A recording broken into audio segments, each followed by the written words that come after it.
Bagaimana pendapat Ustaz tentang sikap pemuda-pemudi Islam melakukan demo sebagaimana menolak kebijakan pemerintah? Haram demi Allah. Demonstrasi sama sekali tidak pernah ada ajarannya di dalam syariat Islam. Ketahuilah, salah satu bukti konkret sebuah kelompok Islam itu busuk zaman sekarang ketika mereka melakukan demo. Berarti mereka mulai keluar dari jalur. Lihat apa yang dilakukan front penghancur Islam. Lihat dengan ngancur-ngancurin sana sini. Apakah kemudian kondisi gets any better? Lebih baik atau worse? Atau lebih buruk? Demonstrasi ini haram demi Allah, nggak pernah dihalalkan di syariat Islam. Dan lihat demo dari zaman ke zaman, berapa ribu kali, dengerin, berapa ribu kali demonstrasi untuk Palestina dilakukan di setiap negeri di muka bumi, iya gak? Oke, kondisi Palestina mendingan? Berapa ribu kali demonstrasi anti korupsi di negeri kita, iya gak? Iya gak? Mendingan gak korupsi sekarang? Jangan, demonstrasi tidak pernah dihalalkan di dalam syariat Islam, haram. Bagaimana pendapat Anda tentang yang demo-demo anti BBM? Ini bahlul. Dari dulu kapan demonstrasi menentang BBM terus BBM jadi turun? Kapan? Kagak pernah. Ini lagi caper aja nih anak muda nih. Cari perhatian, pengen disorot pakai TV, pengen ketahuan, aneh ketembak nih sama polisi, aneh bocor nih digetok sama polisi. Itu yang dicari, pengen ngetop, pengen cari sensasi. Makanya di Islam sebenarnya nih syariat Islam yang kayak begini, nasehatin, peringatkan, bubar. Kenapa? Kalian mengganggu ketertiban dan maslahat umum. Masih nggak bubar? Bubar, perintahkan lagi. Masih nggak mau? Bubar, perintahkan lagi. Nggak mau 3 kali, tumpahin darahnya. Ini sampah masyarakat. Tumpahin darahnya biar cepet. Khawarij kok bugot. Lumayan mengurangi kepadatan penduduk di Jakarta. Tumpahin yang sampah nih, bikin ngobok-ngobok aja.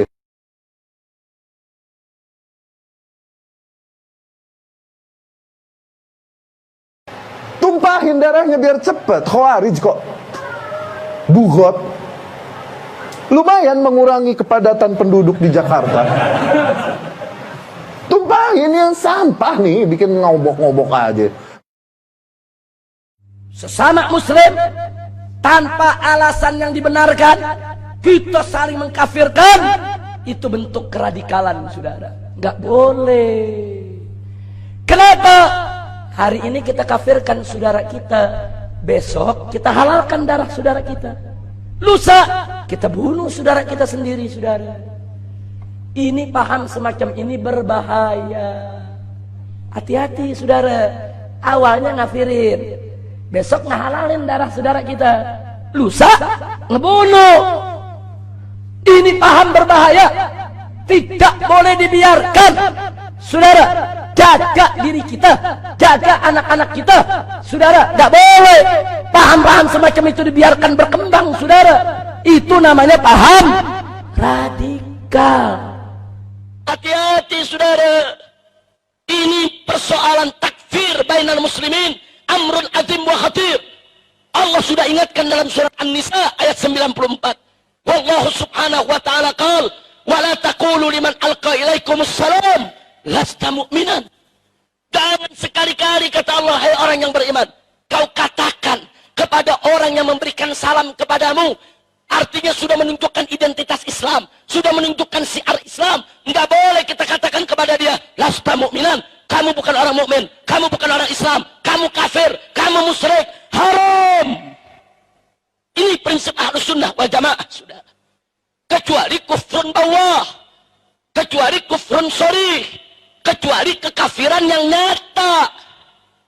Seperti apa kekafiran yang nyata, saudara? Meyakini Allah beranak, atau Allah diperanakan, atau meyakini ada nabi baru setelah Nabi Muhammad SAW.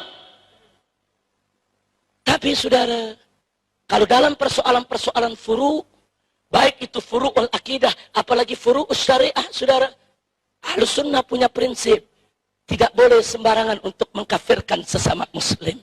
Maka itu Al-Imam Abul Hasan Al-Ash'ari radhiyallahu ta'ala anhu, sebagaimana diriwayatkan oleh Adz-Dzahabi dalam kitab Syiar A'lamin Nubala, bagaimana beliau berpesan kepada para muridnya sebelum wafatnya.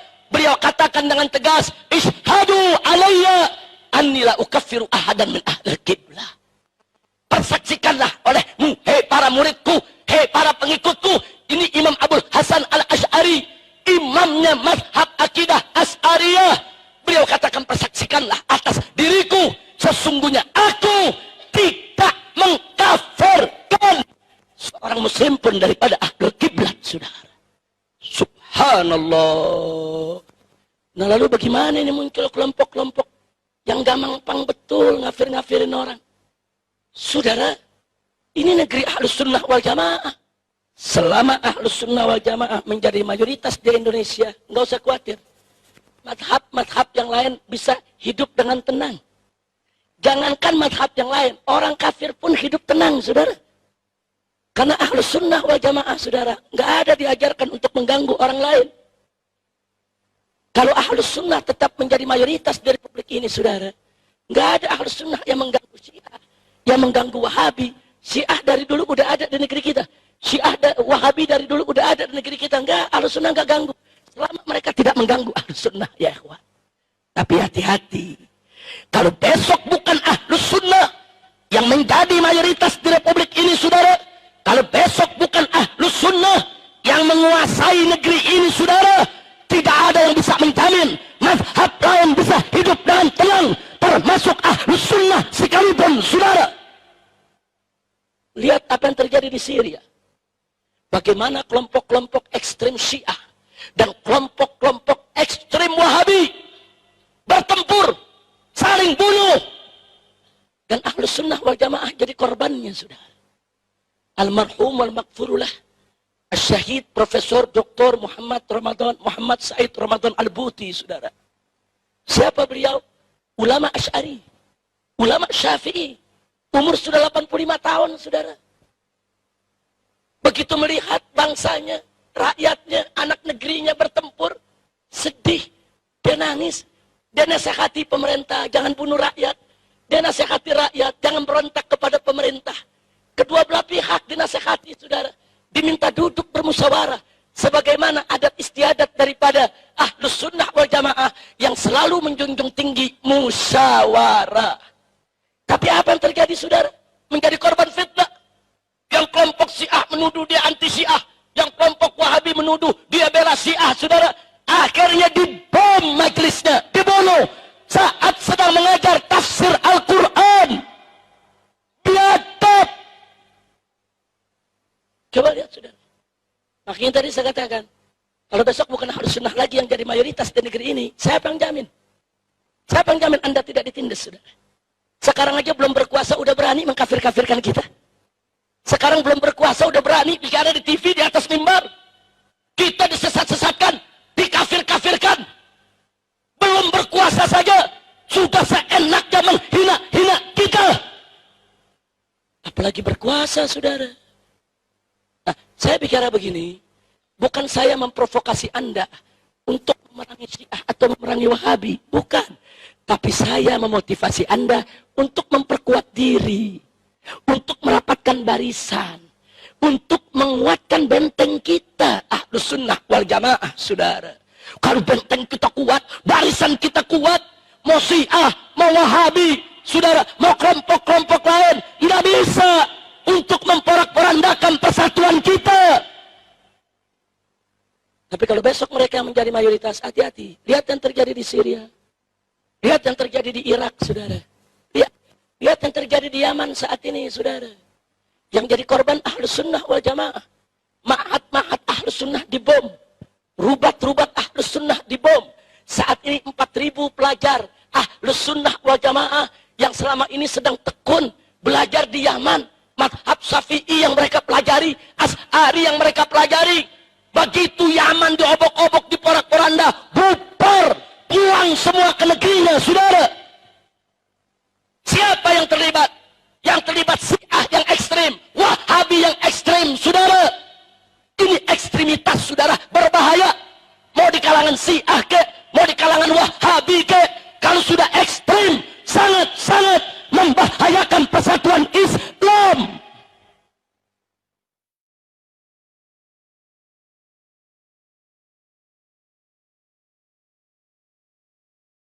Ketahuilah, salah satu bukti konkret sebuah kelompok Islam itu busuk zaman sekarang ketika mereka melakukan demo.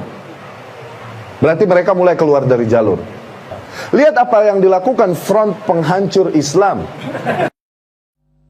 Nah, makanya kadang-kadang saya suka sedih kalau FPI lagi turun, lagi demo soal-soal begini, nanti ada yang komentar, apa sih FPI demo-demo, nggak nyunah tuh. Apa sih demo-demo, nggak ada manfaatnya tuh, mubazir. Apa sih demo-demo, cuman bikin macet jalanan.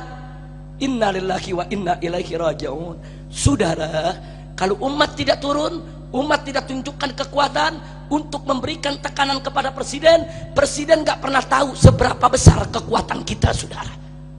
Saya berikan contoh, saudara. Di awal tahun 2015 yang lalu, saudara, itu kelompok-kelompok liberal rame-rame melakukan tekanan kepada Presiden Jokowi untuk minta maaf kepada PKI. Resmi, saudara. Mereka tulis surat. Komnas HAM datang ke istana, saudara. Kelompok-kelompok PKI, anak keturunan mereka rame-rame diterima di istana. Mereka minta negara minta maaf kepada PKI, saudara. Jadi menurut mereka PKI itu cuma korban, saudara. PKI tidak salah, ditekan habis-habisan, saudara. Sampai akhirnya di sekitar bulan Mei, bulan Juni, saudara, yaitu Kiai Haji Salahuddin Wahid Gus Solah dari Tebu Ireng, saudara, memberikan pernyataan resmi di media. Beliau katakan jika presiden minta maaf kepada PKI secara resmi atas nama negara, maka presiden telah melukai warga NU se-Indonesia. Enggak sampai di situ, sampai Kiai Haji Hasyim Muzadi, saudara, anggota Watimpres Dewan Pertimbangan Presiden RI, saudara, ikut memberikan pernyataan. Beliau ini penasehat presiden, langsung bicara kepada presiden, kalau Bapak minta maaf kepada PKI, bukan NU saja yang disakiti, semua umat Islam yang dulu pernah melawan PKI, semua akan kecewa terhadap putusan Bapak. Nggak main-main, saudara. Sampai-sampai, saudara, sampai-sampai Kiai Haji Hasyim Muzadi datang ke kantor pusat FPI, saudara. Kami pengurus FPI dikumpulkan, diajak dialog, diajak diskusi, beliau curhat. Ini sikap apa yang mesti kita ambil? Ini nggak boleh dibiarkan. Kalau negara sampai minta maaf kepada PKI, ya bisa bubar-bubaran ini negeri, saudara. Makanya waktu saya ditanya sama wartawan, Habib Rizik, bagaimana? Ini kalau presiden minta maaf sama PKI, saya jawab, tanggung minta maaf sama PKI, sekalian aja minta maaf sama Belanda. Sekalian aja presiden suruh minta maaf sama Belanda. Belanda, maaf ya, dulu kita ngelawan. Belanda, maaf, di Surabaya itu ada jenderal Inggris kita culik, kita bunuh. Maaf, maaf. Minta maaf sekalian sama Belanda, saudara. Jadi kenapa saya katakan begitu? Belanda ini penjahat, penjahat kemanusiaan, penjahat perang. Bukan tempatnya kita minta maaf kepada mereka. PKI itu penjahat. Berapa banyak kiai-kiai NU yang dibunuh? Pesantren NU yang dibakar, saudara. Santri-santri NU yang dibantai. Bahkan 60 lebih anggota Ansor, saudara, ditipu oleh PKI di Banyuwangi, diundang ke kampung mereka, sampai di sana, saudara, mereka diracuni, dibunuh, dan mayatnya dibuang ke lubang buaya di desa Cemetuk, Banyuwangi, saudara. Enggak sampai di situ, saudara, ada sumur dibuat oleh PKI, mayat-mayat kiai, mayat pejabat, mayat polisi, mayat lurah, mayat camat, mayat kiai pimpinan pondok pesantren, mereka bunuh, mereka sembelih, mereka masukkan ke sumur-sumur tersebut. 7 sumur tersebut ada di Gelang, saudara. Luar biasa biadabnya mereka. Bahkan, saudara, ada pabrik gula Gorang Gareng, saudara. Bagaimana kiai-kiai, santri-santri NU dikumpulkan ke pabrik tersebut, saudara. Begitu sampai di pabrik tersebut, satu persatu disembelih dalam pabrik. Saking banyak yang disembelih, itu banjir darah sampai lewat mata kaki, saudara. Lo presiden mesti lihat dong, yang biadab itu siapa? Kalau kemudian Banser marah, saudara, pemuda NU marah, mereka turun di mana-mana, bela ulama, bela kiai, bela pesantren. Saya tanya, wajar tidak? Nah, kemudian terjadi bentrok antara PKI dengan NU di mana-mana, saudara, dan ormas-ormas Islam semua ikut Islaminya, Muhammadiyahnya, saudara, Persisnya, dengan mengabaikan perbedaan yang ada di antara mereka, saudara. NU perang lawan PKI, semua ikut perang lawan PKI, saudara. Nah, kalau presiden minta maaf sama PKI, berarti PKI nggak salah.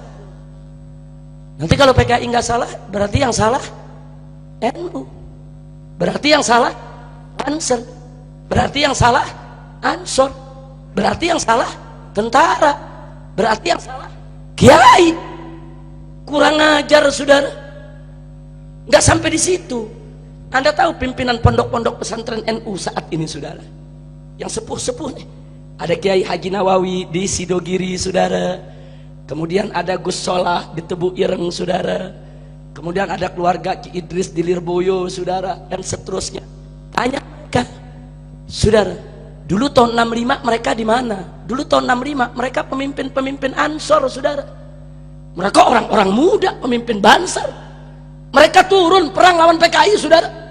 Tanya Kiai Haji Hasyim Muzadi, pimpinan pondok pesantren Al-Hikam, yang juga mantan ketua umum PBNU. Tanya tahun 65 di mana? Beliau cerita kepada kita, saudara. 65 bagaimana semangatnya sebagai pemuda NU, bela ulama, bela kiai, turun perang lawan PKI, saudara. Dahsyat, luar biasa. Nah, kalau negara minta maaf kepada PKI, berarti PKI tidak salah, berarti kiai-kiai kita salah. Hati-hati, saudara. PKI sudah mengajukan tuntutan ke pengadilan hak asasi manusia. Kalau sampai kita akui PKI tidak salah, maka berarti kiai-kiai NU, saudara, begitu juga tokoh-tokoh Muhammadiyah, Masumi dan lain sebagainya yang dulu ikut perang melawan NU, mereka semua penjahat perang, mereka semua penjahat kemanusiaan. Mereka besok akan diseret ke pengadilan hak asasi manusia. Kurang ajar. Kiai yang tadinya pahlawan dijadikan pecundang, kiai yang pejuang, saudara, mau dijadikan bajingan, penjahat perang oleh mereka. Ini nggak boleh terjadi, saudara. Nah, jadi tekanan itu besar. Nah, kemudian Kiai Hasyim Muzadi kasih informasi. Saya tanya, Kiai, ini tekanan betul ini? Presiden mau minta maaf kepada PKI? Nah, beliau katakan, ya memang tekanannya begitu, Habib. Dan saya udah bicara dengan presiden, dan presiden nggak bersikap, ngambang. Jadi kita khawatir presiden akan minta maaf ini sekitar tanggal 16 atau 17 Agustus saat pidato kenegaraan di depan anggota DPR, saudara. Sudah disiapkan. Nah, kemudian kita selidiki, saudara. Kita selidiki lewat orang-orang yang dekat dengan istana, yang dekat dengan pejabat-pejabat tinggi. Kita mau tahu itu berita, dan akhirnya kita kumpulkan semua informasi. Betul, presiden berencana minta maaf kepada PKI, saudara. Makanya jangan kaget kalau kemudian, saudara, pada pertemuan dengan Kiai Hasyim minta FPI jangan diam dong, FPI harus bersikap, FPI harus berbuat dong. Oh baik, kita kumpulkan dulu datanya. Setelah datanya lengkap, saudara, kami kumpulkan ormas-ormas Islam se-Jakarta. Lebih dari 80 ormas Islam, kita gelar musyawarah, dan akhirnya kita sepakat menggelar parade tauhid, saudara. Ya ini macam-macam, ada orang Muhammadiyah, ada orang NU yang ikut, saudara. Semua udah macam-macam madhab ikut. Kita bikin parade tauhid, kita gelar long march dari Senayan sampai ke istana, saudara. Ratusan ribu umat Islam pakaian serba putih ikut semua. Kita teriakan satu kalimat, bahwa Jokowi tidak boleh minta maaf kepada PKI. Jika presiden minta maaf kepada PKI, kami akan gerakan umat Islam, akan kami ajak dari Sabang sampai Merauke, bergerak di setiap daerah, tuntut Jokowi untuk turun dari jabatan presiden. Takbir. Oh, hari itu luar biasa, saudara. Pengawanan, ribuan polisi diturunkan, ribuan tentara diturunkan, saudara. Seharian itu Jakarta, saudara, enggak, Jalan Tamrin Sudirman enggak ada yang bisa lewat, manusia semua. Tapi alhamdulillah, setelah turun itu, saudara, besok Jokowi dalam pidatonya sama sekali tidak minta maaf kepada PKI. Lalu setelah itu seminggu kemudian kami diundang oleh Menko Polhukam, yaitu Luhut Panjaitan, saudara. Luhut menanyakan, Habib, apa betul kemarin itu waktu turun ada ancaman mau menurunkan presiden? Kita bilang, oh betul, betul, memang kita mau turunkan presiden kalau presiden minta maaf kepada PKI. Kalau nggak minta maaf, kita bukan orang politik, kita bukan orang partai. Bukan. Silakan presiden mimpin Indonesia. Enggak, kita nggak bakal ganggu. Tapi kalau presiden sampai minta maaf kepada PKI, ini implikasi hukum, sosial, ekonomi, politik sangat berat. Dan saya balik bertanya, Pak Luhut ini jenderal, Pak Luhut ini prajurit, Pak Luhut ini TNI yang dulu ikut perang lawan PKI. Sekarang saya mau tanya, Anda secara pribadi apa setuju presiden minta maaf kepada PKI? Kita tanya, apa Anda setuju? Dia jawab, oh enggak, tentu Beb, saya prajurit, saya tentara. Sampai dia tunjuk pengawalnya di situ. Kalau saya minta maaf kepada PKI, ini pengawal saya Kopassus, dia bakal tembak kepala saya. Nah, Anda tahu sendiri betapa beratnya implikasi hukum minta maaf kepada PKI. Kita tolak. Nah, akhirnya di situ Pak Luhut mengaku, saudara, seadanya dia katakan, ya memang sebelum itu banyak sekali surat yang masuk, delegasi yang datang, tekanan dari dalam maupun luar negeri yang meminta presiden minta maaf kepada PKI. Nah, sampai hari ini presiden belum minta maaf kepada PKI, tapi tetap kita mesti waspada, saudara. Nah, kenapa ini saya cerita dari LGBT kok lari ke PKI? Saya cuma ingin tunjukkan, ternyata dia manfaat, saudara. Ternyata dia manfaat. Dia dari istana dia bisa lihat yang turun ratusan ribu orang. Dari istana dia bisa dengar toaknya, saudara, mengancam presiden. Kalau PKI bisa nekan presiden, kenapa kita tidak bisa nekan presiden? Kalau PKI bisa ngancam nurunin presiden, kenapa kita nggak bisa ngancam nurunin presiden? Kalau PKI bisa ngotot terhadap presiden, kenapa kita nggak bisa ngotot terhadap presiden? Kalau PKI bisa nakut-nakuti presiden, kenapa kita tidak bisa nakut-nakuti presiden, saudara? Jadi yang saya minta kepada ikhwan, kalau Anda tidak setuju demo, nggak apa-apa, kita bagi-bagi tugas. Tapi jangan Anda kerja saudara Anda yang demo. Jangan, kita bagi-bagi tugas, berjuang, saudara. Kalau kita tidak melakukan tekanan, presiden minta maaf kepada PKI, kiamat buat kita semua, saudara. Nah, termasuk soal LGBT. Kami sedang siapkan ke depan, saudara. Karena sekarang ini dari liberal sudah mengusulkan ke DPR supaya perkawinan sejenis dibolehkan, saudara. Kalau kita diam, ini berbahaya. Kita juga sudah masukkan juga usulan agar dibuat undang-undang larangan LGBT, saudara. Nah, ini sekarang kita sedang bertempur, saudara. Dan ini nggak boleh tidak. Kalau satu saat umat Islam harus turun ke jalan, turun di kota masing-masing, saudara. Yang di Malang turun, yang di Surabaya turun, yang di Jakarta turun, saudara.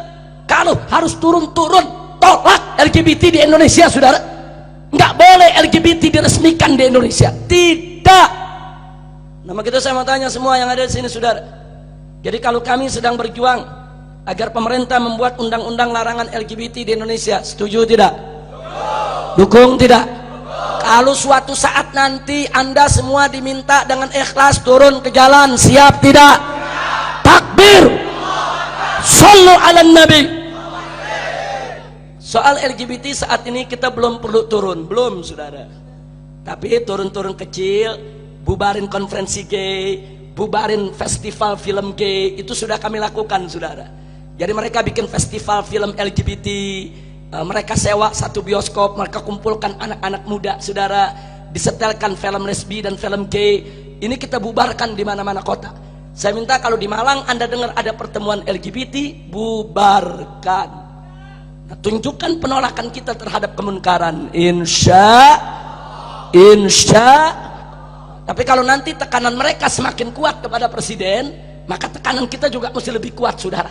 Kalau mereka terus menerus tekan presiden kita nggak boleh diam. Dorong kita punya presiden, bantu untuk memompa keberanian presiden agar presiden berani untuk menentang kemauan Perserikatan Bangsa-Bangsa, tekanan UNDP, tekanan lobi Yahudi. Presiden kalau didukung oleh umat Islam, didukung habaib, didukung kiai, didukung pesantren, didukung NU, didukung Muhammadiyah, saudara, insya Allah presiden akan punya semangat kuat untuk melawan segala tekanan, saudara, insya. Nah, saya bicara begini, bukan saya memprovokasi Anda untuk memerangi Syiah atau memerangi Wahabi, bukan. Tapi saya memotivasi Anda untuk memperkuat diri, untuk merapatkan barisan, untuk menguatkan benteng kita, Ahlus Sunnah wal Jamaah, saudara.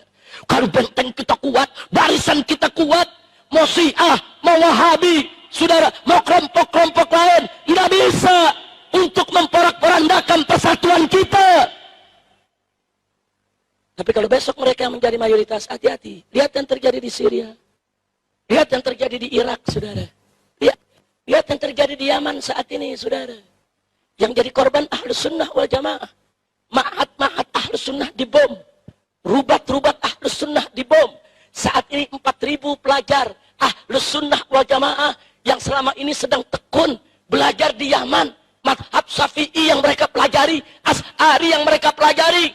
Begitu Yaman diobok-obok, diporak-poranda, bubar, pulang semua ke negerinya, saudara. Siapa yang terlibat? Yang terlibat Syiah yang ekstrim, Wahabi yang ekstrim, saudara. Ini ekstremitas, saudara, berbahaya.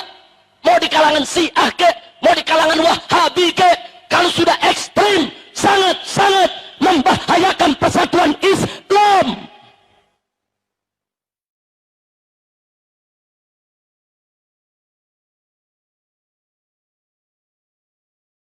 Ketahuilah, salah satu bukti konkret sebuah kelompok Islam itu busuk zaman sekarang ketika mereka melakukan demo. Berarti mereka mulai keluar dari jalur. Lihat apa yang dilakukan Front Penghancur Islam. Nah, makanya kadang-kadang saya suka sedih. Kalau FPI lagi turun, lagi demo soal-soal begini, nanti ada yang komentar, apa sih FPI demo-demo, nggak nyunah tuh. Apa sih demo-demo, nggak ada manfaatnya tuh, mubadzir.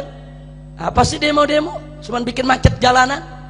Innalillahi wa inna ilaihi raji'un. Saudara, kalau umat tidak turun, umat tidak tunjukkan kekuatan untuk memberikan tekanan kepada presiden, presiden nggak pernah tahu seberapa besar kekuatan kita, saudara. Saya berikan contoh, saudara.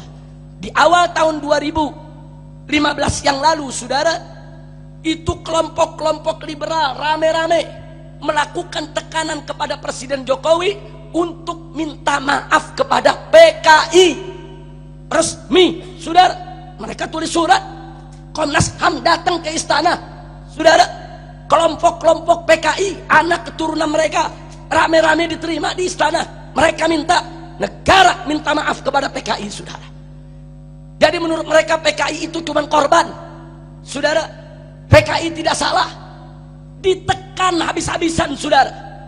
Sampai akhirnya di sekitar bulan Mei, bulan Juni, saudara, yaitu Kiai Haji Salahuddin Wahid Gus Solah dari Tebu Ireng, saudara, memberikan pernyataan resmi di media. Beliau katakan jika presiden minta maaf kepada PKI secara resmi atas nama negara, maka presiden telah melukai warga NU se-Indonesia. Nggak sampai di situ, sampai Kiai Haji Hasyim Muzadi, saudara, anggota Watimpres Dewan Pertimbangan Presiden RI, saudara, ikut memberikan pernyataan. Beliau ini penasehat presiden, langsung bicara kepada presiden, kalau Bapak minta maaf kepada PKI, bukan NU saja yang disakiti, semua umat Islam yang dulu pernah melawan PKI, semua akan kecewa terhadap putusan Bapak. Nggak main-main, saudara.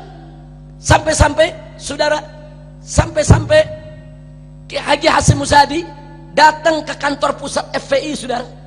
Kami pengurus FPI dikumpulkan, diajak dialog, diajak diskusi. Sorry, kecuali kekafiran yang nyata.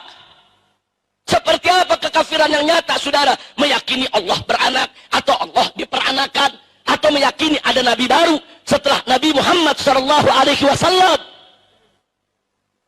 Tapi saudara, kalau dalam persoalan-persoalan furu', baik itu furu'ul akidah, apalagi furu'ul syariah, saudara, Ahlus Sunnah punya prinsip, tidak boleh sembarangan untuk mengkafirkan sesama muslim.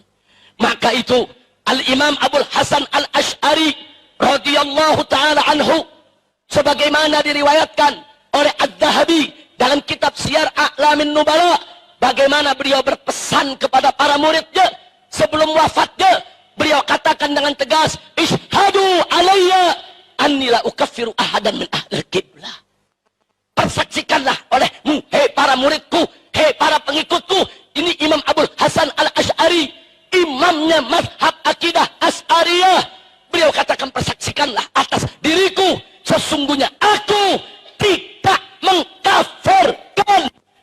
orang muslim pun daripada ahlul kiblat, saudara. Subhanallah. Nah lalu bagaimana ini muncul kelompok-kelompok yang gampang betul ngafir-ngafirin orang? Saudara, ini negeri Ahlus Sunnah wal Jamaah. Selama Ahlus Sunnah wal Jamaah menjadi mayoritas di Indonesia, nggak usah khawatir. Madhab-madhab yang lain bisa hidup dengan tenang.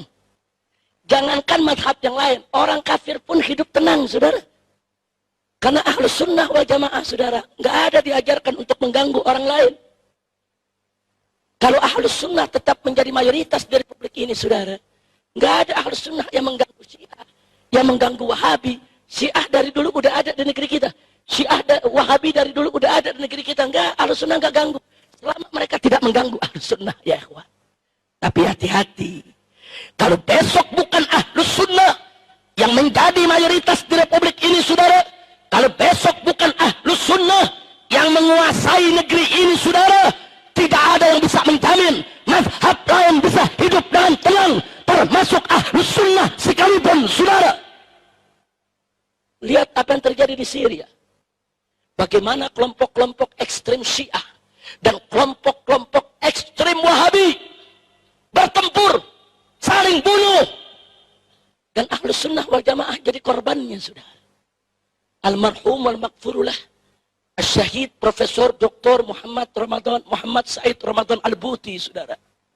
Siapa beliau?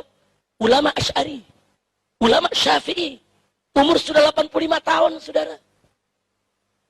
Begitu melihat bangsanya, rakyatnya, anak negerinya bertempur, sedih, dia nangis. Dia nasihati pemerintah, jangan bunuh rakyat.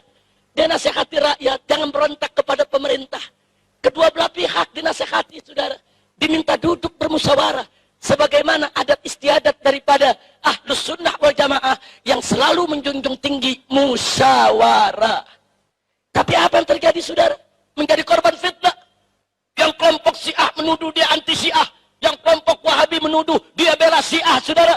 Akhirnya dibom majelisnya, dibunuh saat sedang mengajar tafsir Al-Quran. Biadab. Coba lihat, saudara. Makanya tadi saya katakan, kalau besok bukan Ahlus Sunnah lagi yang jadi mayoritas di negeri ini, siapa yang jamin? Siapa yang jamin Anda tidak ditindas, saudara? Sekarang aja belum berkuasa udah berani mengkafir-kafirkan kita. Sekarang belum berkuasa udah berani bicara di TV, di atas mimbar. Kita disesat-sesatkan, dikafir-kafirkan. Belum berkuasa saja sudah seenaknya menghina-hina kita. Apalagi berkuasa, saudara. Kalau sampai kita akui PKI tidak salah, maka berarti kiai-kiai NU, saudara, begitu juga tokoh-tokoh Muhammadiyah, Masumi dan lain sebagainya yang dulu ikut perang melawan NU, mereka semua penjahat perang, mereka semua penjahat kemanusiaan, mereka besok akan diseret ke pengadilan hak asasi manusia. Kurang ajar. Kiai yang tadinya pahlawan dijadikan pecundang, kiai yang pejuang, saudara, mau dijadikan bajingan, penjahat perang oleh mereka. Ini nggak boleh terjadi, saudara. Nah, jadi tekanan itu besar. Nah, kemudian Kiai Hasyim Muzadi kasih informasi. Saya tanya, Kiai, ini tekanan betul ini? Presiden mau minta maaf kepada PKI? Nah, beliau katakan, ya memang tekanannya begitu, Habib. Dan saya udah bicara dengan presiden, dan presiden nggak bersikap, ngambang. Jadi kita khawatir presiden akan minta maaf ini sekitar tanggal 16 atau 17 Agustus saat pidato kenegaraan di depan anggota DPR, saudara. Sudah disiapkan. Nah, kemudian kita selidiki, saudara. Kita selidiki lewat orang-orang yang dekat dengan istana, yang dekat dengan pejabat-pejabat tinggi. Kita mau tahu itu berita. Dan akhirnya kita kumpulkan semua informasi. Betul, presiden berencana minta maaf kepada PKI, saudara. Makanya jangan kaget kalau kemudian saudara pada pertemuan dengan Kiai Hasyim minta FPI jangan diam dong. FPI harus bersikap, FPI harus berbuat dong. Oh baik, kita kumpulkan dulu datanya. Setelah datanya lengkap, saudara, kami kumpulkan ormas-ormas Islam se-Jakarta. Lebih dari 80 ormas Islam, kita gelar musyawarah dan akhirnya kita sepakat menggelar parade tauhid, saudara. Ya ini macam-macam, ada orang Muhammadiyah, ada orang NU yang ikut, saudara. Semua udah macam-macam mazhab ikut. Kita bikin parade tauhid, kita gelar long march dari Senayan sampai ke istana, saudara. Ratusan ribu umat Islam pakaian serba putih ikut semua. Kita teriakkan satu kalimat, bahwa Jokowi tidak boleh minta maaf kepada PKI. Jika presiden minta maaf kepada PKI, kami akan gerakan umat Islam, akan kami ajak dari Sabang sampai Merauke, bergerak di setiap daerah, tuntut Jokowi untuk turun dari jabatan presiden. Takbir. Oh, hari itu luar biasa, saudara. Pengawanan, ribuan polisi diturunkan, ribuan tentara diturunkan, saudara. Seharian itu Jakarta, saudara, enggak, Jalan Tamrin Sudirman enggak ada yang bisa lewat, manusia semua. Tapi alhamdulillah, setelah turun itu, saudara, besok Jokowi dalam pidatonya sama sekali tidak minta maaf kepada PKI. Lalu setelah itu seminggu kemudian kami diundang oleh Menko Polhukam, yaitu Luhut Panjaitan, saudara. Luhut menanyakan, Habib, apa betul kemarin itu waktu turun ada ancaman mau nurunkan presiden? Kita bilang, oh betul, betul, memang kita mau turunkan presiden kalau presiden minta maaf kepada PKI. Kalau nggak minta maaf, kita bukan orang politik, kita bukan orang partai, bukan. Silakan presiden mimpin Indonesia, enggak, kita nggak bakal ganggu. Tapi kalau presiden sampai minta maaf kepada PKI, ini implikasi hukum, sosial, ekonomi, politik sangat berat. Dan saya balik bertanya, Pak Luhut ini jenderal, Pak Luhut ini prajurit, Pak Luhut ini TNI yang dulu ikut perang lawan PKI. Sebagai saya mau tanya, Anda secara pribadi apa setuju presiden minta maaf kepada PKI? Kita tanya, apa Anda setuju? Dia jawab, oh enggak, tentu Habib, saya prajurit, saya tentara. Sampai dia tunjuk pengawalnya di situ. Kalau saya minta maaf kepada PKI, ini pengawal saya Kopassus, dia bakal tembak kepala saya. Nah, Anda tahu sendiri betapa beliau curhat. Ini sikap apa yang mesti kita ambil? Ini nggak boleh dibiarkan. Kalau negara sampai minta maaf kepada PKI, ya bisa bubar-bubaran ini negeri, saudara. Makanya waktu saya ditanya sama wartawan, Habib Rizik, bagaimana? Ini kalau presiden minta maaf sama PKI, saya jawab, tanggung minta maaf sama PKI, sekalian aja minta maaf sama Belanda. Sekalian aja presiden suruh minta maaf sama Belanda. Belanda, maaf ya, dulu kita ngelawan. Belanda, maaf, di Surabaya itu ada jenderal Inggris kita culik, kita bunuh. Maaf, maaf. Minta maaf sekalian sama Belanda, saudara. Jadi kenapa saya katakan begitu? Belanda ini penjahat, penjahat kemanusiaan, penjahat perang. Bukan tempatnya kita minta maaf kepada mereka. PKI itu penjahat. Berapa banyak kiai-kiai NU yang dibunuh, pesantren NU yang dibakar, saudara. Santri-santri NU yang dibantai. Bahkan 60 lebih anggota Ansor, saudara, ditipu oleh PKI di Banyuwangi, diundang ke kampung mereka, sampai di sana, saudara, mereka diracuni, dibunuh, dan mayatnya dibuang ke lubang buaya di desa Cemetuk, Banyuwangi, saudara. Enggak sampai di situ, saudara, ada sumur dibuat oleh PKI, mayat-mayat kiai, mayat pejabat, mayat polisi, mayat lurah, mayat camat, mayat kiai pimpinan pondok pesantren, mereka bunuh, mereka sembelih, mereka masukkan ke sumur-sumur tersebut. 7 sumur tersebut ada di Delang, saudara. Luar biasa biadabnya mereka. Bahkan, saudara, ada pabrik gula Gorang Gareng, saudara. Bagaimana kiai-kiai, santri-santri NU dikumpulkan ke pabrik tersebut, saudara. Begitu sampai di pabrik tersebut, satu persatu disembelih dalam pabrik. Saking banyak yang disembelih, itu banjir darah sampai lewat mata kaki, saudara. Lo presiden mesti lihat bang, yang biadab itu siapa? Kalau kemudian Banser marah, saudara, pemuda NU marah, mereka turun di mana-mana, bela ulama, bela kiai, bela pesantren. Saya tanya, wajar tidak? Nah, kemudian terjadi bentrok antara PKI dengan NU di mana-mana, saudara, dan ormas-ormas Islam semua ikut NU ketika itu. Masuminya, Muhammadiyahnya, saudara, Persisnya, dengan mengabaikan perbedaan yang ada di antara mereka, saudara, NU perang lawan PKI, semua ikut perang lawan PKI, saudara. Nah, kalau presiden minta maaf sama PKI, berarti PKI nggak salah. Nanti kalau PKI nggak salah, berarti yang salah NU. Berarti yang salah Ansor. Berarti yang salah Ansor. Berarti yang salah tentara.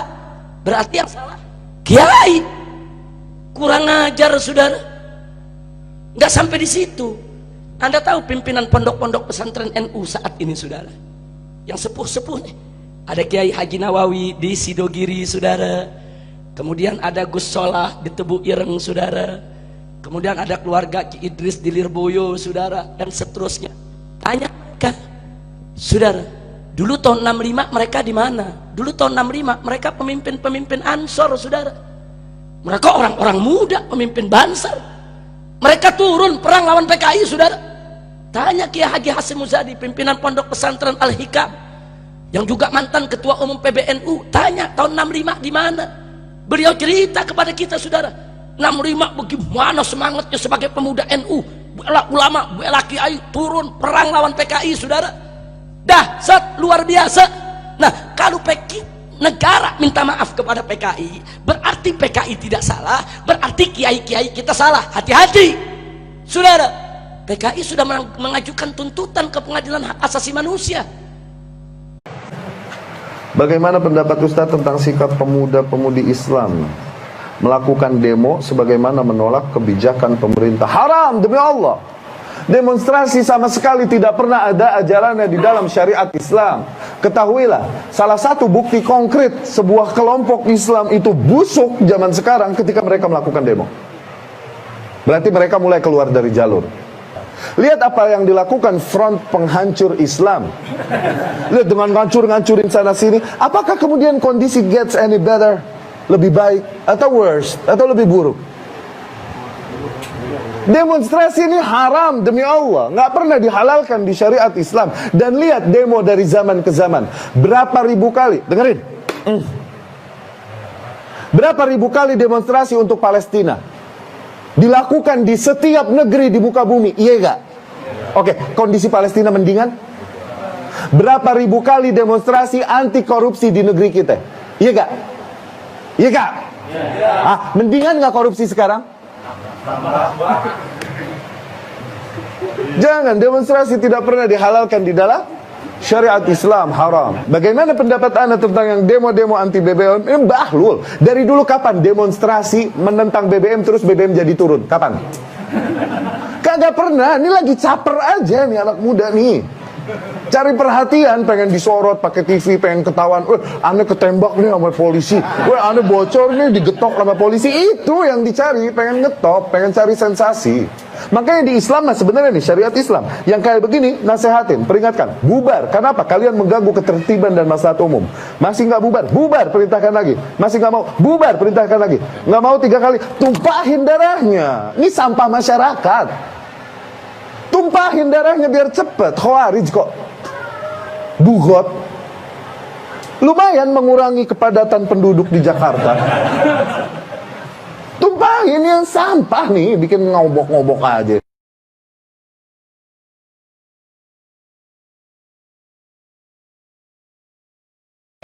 Tumpahin darahnya biar cepet. Khawarij kok. Bugot. Lumayan mengurangi kepadatan penduduk di Jakarta. Tumpahin yang sampah nih, bikin ngobok-ngobok aja. Sesama muslim tanpa alasan yang dibenarkan kita saling mengkafirkan, itu bentuk keradikalan saudara. Nggak boleh. Kenapa? Hari ini kita kafirkan saudara kita, besok kita halalkan darah saudara kita, lusa kita bunuh saudara kita sendiri saudara. Ini paham semacam ini berbahaya. Hati-hati saudara. Awalnya ngafirin, besok ngehalalin darah saudara kita, lusa ngebunuh. Ini paham berbahaya, tidak boleh dibiarkan saudara.